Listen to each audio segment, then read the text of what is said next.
અમે તો સરકારી હુકમથી અહીં આવ્યા છીએ. સરકારી કામમાં દખલ કરવાથી જેલ થઈ શકે છે, તેનો ખ્યાલ છે? સાહેબ ગમે તે કરો, આ મારી રોજી છે, હું નહીં તોડવા દઉં. અમદાવાદથી રાજકોટ હાઈવે પર સવારના 11 વાગ્યે ટ્રાફિક જોરદાર હતો.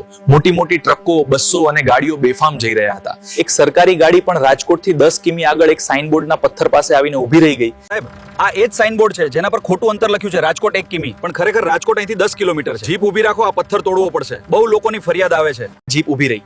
તેમાંથી વોરા સાહેબ, પટાવાળા રાજુભાઈ અને 2 મજૂરો મોટો હથોડો લઈને નીચે ઉતર્યા. તેનાથી 1 કિલોમીટર દૂર એક નાનો ચા પાણીનો ગલ્લો હતો જે હંમેશા ખૂબ જ વ્યસ્ત રહેતો હતો. તે ગલ્લો ચલાવનાર સાદો મજૂર જેવો માણસ હતો મનુભાઈ. થોડે દૂર તેની ઝૂંપડી હતી, તેમાં તેની પત્ની અને દીકરી ઝાડ નીચે બેઠા હતા. બાજુમાં ખાટલા પર તેની બીમાર વૃદ્ધ માં સૂતી હતી. ત્યાં તો ખબર આવ્યા કે 1 કિમી દૂરનો પથ્થર તોડવા સરકારી માણસો આવ્યા છે. એ સાંભળી મનુભાઈ સાયકલ લઈને તરત ઉપડ્યા સરકારી જીપ પાસે. સાહેબ, આ પથ્થર તોડતા નહીં, એ તો મારી રોજી રોટી છે. રોજ સવારે તેની પૂજા કરું છું. મારા માટે આ પથ્થર ભગવાન છે.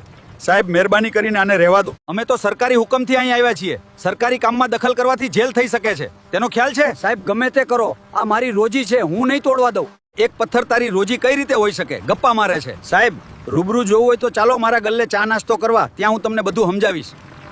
સરકારી માણસો જીપમાં બેસી ગયા અને પહોંચી ગયા તેના ગલ્લે. ત્યાં થાકેલા પ્રવાસીઓ ચા નાસ્તો કરી રહ્યા હતા. મનુભાઈ બધા માટે ચા નાસ્તાનો ઓર્ડર કર્યો અને સમજાવતા કહ્યું, સાહેબ, અમે બહુ ગરીબ માણસો છીએ.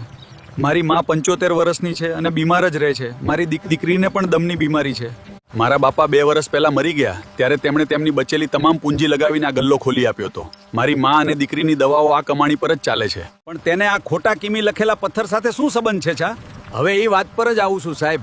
સાહેબ, મેં 6 મહિના બહુ મહેનત કરી. ફાસ્ટ ગાડી અને ટ્રકવાળા અહીં ઊભા રહે જ નહીં. મારી ઘરાકી જરા પણ નહીં. હું બેહાલ થઈ ગયો હતો. પછી શું થયું? પછીથી આ ખોટા અંતરવાળો પથ્થર લગાવ્યો.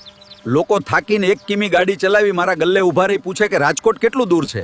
હું કહું હજી તો 9 કિલોમીટર દૂર છે, અહીં ચા પાણી કરીને જ જાઓ. પછી તો મારી ઘરાકી ચાલવા લાગી. આ ચર્ચા ચાલી રહી હતી ત્યાં જ એક કુટુંબ થાકેલું અમદાવાદથી આવ્યું. ગાડી ઊભી રાખી, પૂછ્યું હવે રાજકોટ કેટલું દૂર છે. આ સઘળી ઘટના વોરા સાહેબે મનુભાઈના ગલ્લે બેઠા બેઠા જોઈ અને સાંભળી એટલે તરત સાથે આવેલા પટ્ટાવાળા અને મજૂરને ઓર્ડર કર્યો. નિયમ અને હુકમનું પાલન મહત્વના છે, તેની સામે માણસની રોજી અને લાગણી પણ મહત્વની છે. તેથી હાલ આ પથ્થર પાડવાનું બંધ રાખીએ.